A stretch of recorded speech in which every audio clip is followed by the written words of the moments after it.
Shalom. My name is Rabbi Josh Caruso. I'm from Anshe Chesed Fairmount Temple originally, and just about a year ago, Anshe Chesed Fairmount Temple merged with the Temple Tiferet Israel, and now we are Congregation Mishkan Or. We were glad that Sheldon was part of that community at Fairmount, and now part of the Mishkan Or community. We're here to pay tribute to him and to comfort his family today.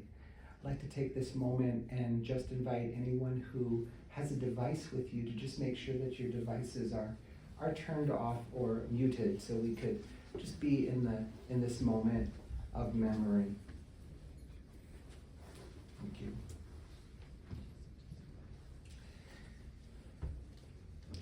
It is a fearful thing to love what death can touch. A fearful thing to love, hope, dream to be, and oh, to lose. A thing for fools this, and a holy thing to love. For your life has lived in me, your laugh once lifted me, your word was gift to me. To remember this brings a painful joy. 'Tis a human thing, love, a holy thing, to love what death has touched. Dear God, this day be with us. Wrap us in your presence like a blanket. Comfort our saddened souls, and may the grieving family find solace in the love they share, in the devotion of friends and community, and in the knowledge of your sheltering presence. God, console us all in the faith that Sheldon lives on, among us, in every family celebration, in each of our smiling memories, in his devotion to friends and family. Dear God, Shomea Tefillot, hear our prayers. Find favor in our dear one, beloved father, grandfather, great-grandfather, brother and husband, and the treasured presents to so many more, so cherished and admired. Shower your presence upon him. May he be welcomed into your presence, and we say together, Amen. I invite you to join me now with the recitation of Psalm 23. Adonai is my shepherd, I shall not want. God makes me lie down in green pastures, leads me beside the still waters, and restores my soul. You lead me in right paths for the sake of your name. Even when I walk in the valley of the shadow of death, I will fear no evil, for you are with me. Your rod and your staff, they comfort me. You have set a table before me in the presence of my enemies. You have anointed my head with oil. My cup overflows. Surely goodness and mercy shall follow me all the days of my life, and I shall dwell in the house of God forever.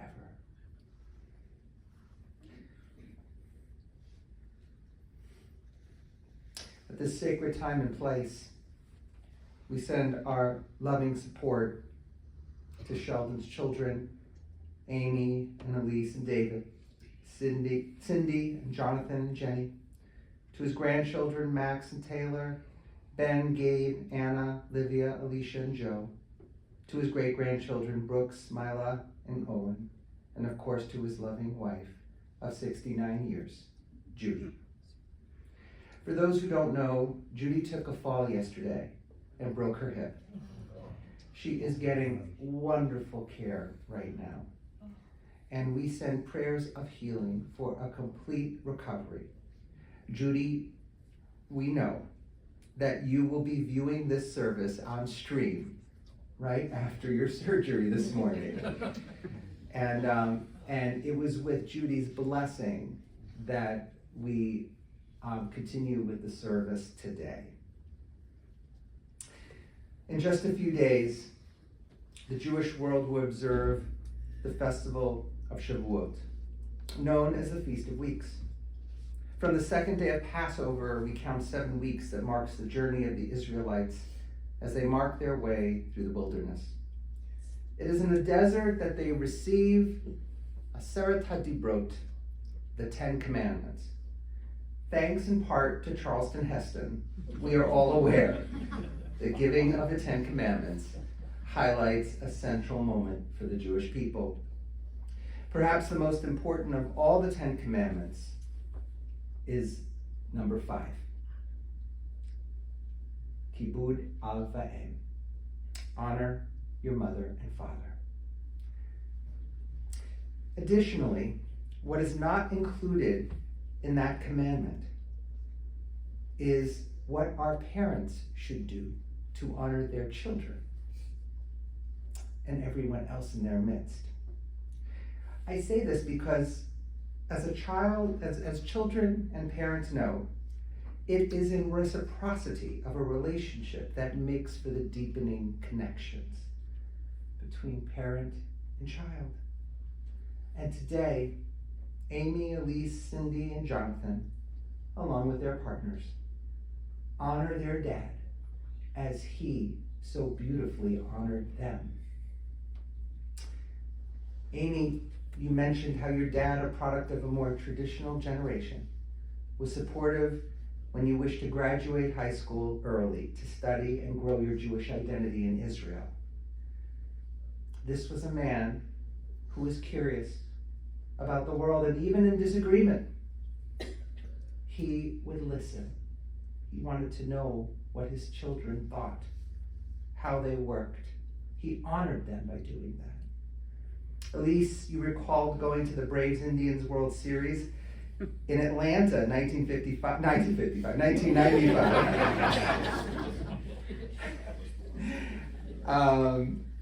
With your dad, and how he was so proud of all his grandchildren. They called him Pop Pop. And Elise sent me the following. My father proudly honored my son Max at his graduation from medical school. My dad inspired Max to become a doctor. He was also very proud of my son Ben's career as a chef, and especially enjoyed the macaroni and cheese Ben makes for the restaurant he works for. Dad also very much enjoyed a shared interest in baseball with Gabe and inspired him to have a career in chemistry. And Cindy shared, my dad worked his whole life to make sure his wife, children, and grandchildren had everything they needed to receive a college education and have the security that maybe he didn't have as a child born to Russian Jewish immigrant parents back in 1933. Although he certainly had the 50s era ideas of what it meant to be the man of the house and breadwinner, he was almost always home for nightly family dinners, and took us all on beach vacations every summer, doing all of the 12 to 14-hour driving by himself. He might not have been emotionally expressive while we were growing up, but in the last years he said, I love you, every time we said goodbye. And that is the memory I will carry in my heart. Jonathan, you fondly remember how you asked your dad to be your best man at your wedding, because Sheldon, in your estimation, was the best man that I knew. Of course, there was a time when Jonathan accidentally cut himself while preparing food, and his dad talked him through the procedure as he was sewing him up with stitches in his office. You see, if you hit this spot, I would have to cut off your whole finger. Dr. Kaffen also asserted to his son that he better not bleed on his table. No one bleeds on my table. As an orthopedic surgeon, Sheldon was roundly beloved by his colleagues, doctors, nurses aides, his patients. If you worked in administration and served his work, Sheldon would routinely say please and thank you at a time when many doctors, surgeons who maybe deemed themselves masters of the universe didn't necessarily need to say those things. As a former doctor at the old Mount Sinai Hospital, Sheldon loved teaching and walking with residents.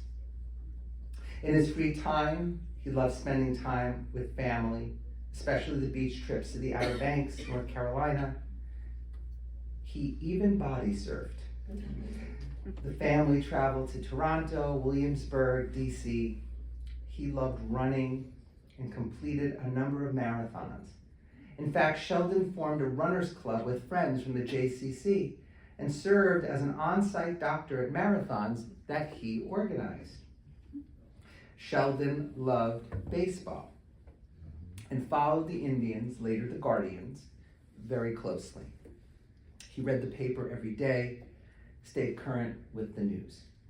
He was an incredibly proud papa, incredibly proud grandfather, and he lit up each time his grandchildren walked into the room. And of course, Sheldon adored his wife, Judy, 69 years. They met on a blind date set up by friends. Judy was still in high school, Sheldon in college, Adelbert College when the schools were split for gender. Judy remembers how he was nice, polite, and gentle, and how they just clicked. They spent their years influencing each other with new and old interests, going to the orchestra, to the museum, the beach, antiquing. Cindy shared the following. In the years between his retirement and his diagnosis 3 years ago with a rare spinal tumor, their relationship still had moments of teasing and kisses, companionship, watching baseball and reading books on the back porch all summer long, interspersed with the usual bickering and eye-rolling earned from an almost 70-year marriage. Dad worried about her even as he was dealing with his own pain and frustrations of an incomplete recovery from the tumor's surgical removal. He asked us to check in on our mother even as we came to visit him. In the last few years, Sheldon faced a steady decline that signaled to him that it was time. And still, he maintained his kindness, his loving ways. He still remembered the entirety of his life, his special connections to his late siblings, Irving and Anna, and of course, those caregivers who carried Irvin and Anna. Shirley. Oh, I'm sorry. I don't know. Oh, I apologize. Yeah, those were his parents, Irving and Anna, and his brother was, and his sister were Irvin and Shirley. Apologies. And he wouldn't have been able to make it through without his caregivers. Lisa Watkins and her sisters, Janelle and Daisy, Benny and Sunday, some of them who are here today. The family is grateful for your attention to Sheldon and maintaining his dignity throughout the process of his decline. Today, as Shavuot approaches, we think about the sacred obligations we each have towards those who love us deeply. The reciprocity of relationships that deepen our connections one with another. The sacred, important obligations that we have to each other, to every individual we encounter in our lives. How we dovetail with others, our emotions with theirs, our needs with theirs, our curiosity to find out who they are, who they love, what they love, and to read them, to see them, to bless them, even in disagreement. That was Sheldon. His children honor him today. His family honors him today. Zichrono livracha. May his memory be an enduring blessing. Amen. Pause for a moment as we consider the gifts that Sheldon brought to this world.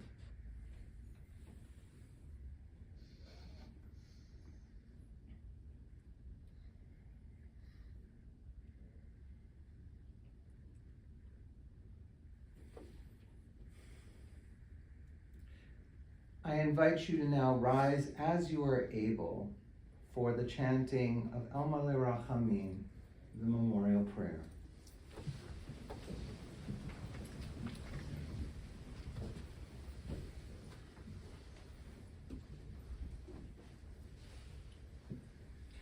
El Malei Rachamim, Shochein Bamromim, Hamsei Mnucha Nechona, Tachat Kanfei HaShechina, Im Kedoshim Mudarim, Kezohar Rakia Mazirim, Et Nishmat Shmuel ben Irving V'ana Shalach Le'olamo Bal HaRachamim Yastirehu Beseter Kanafav Le'olamim Vitror HaChaim Et Nishmato Adonai Unachalato V'yanuach b'shalom al mishkavo v'nomar Amen. God of abundant mercy, God most high, may the soul of our loved one who has gone into eternity find the gift of perfect peace in your embrace, together with the holy and the pure, whose light shines like the radiance of heaven. Compassionate God, hold Sheldon close to you forever so that his soul may be bound up in the bond of life eternal. May he find a home with you, and may he rest in peace. And together we say, Amen. As we turn to the conclusion of our service, we again send our condolences to Sheldon's family, Judy, his children, grandchildren, great-grandchildren, and extended family. We will now move from the funeral home to interment at Mayfield Cemetery. And following interment, family and friends will receive family will receive friends at 21549 Shelburne Road in Shaker Heights. This is Judy's and Sheldon's home, 21549 Shelburne Road in Shaker Heights. Today, following interment until 8 p.m. and tomorrow, Friday, from 1 to 4 p.m. Friends who wish may contribute to the Cleveland Food Bank, the Cleveland Orchestra, or the Cleveland Museum of Art.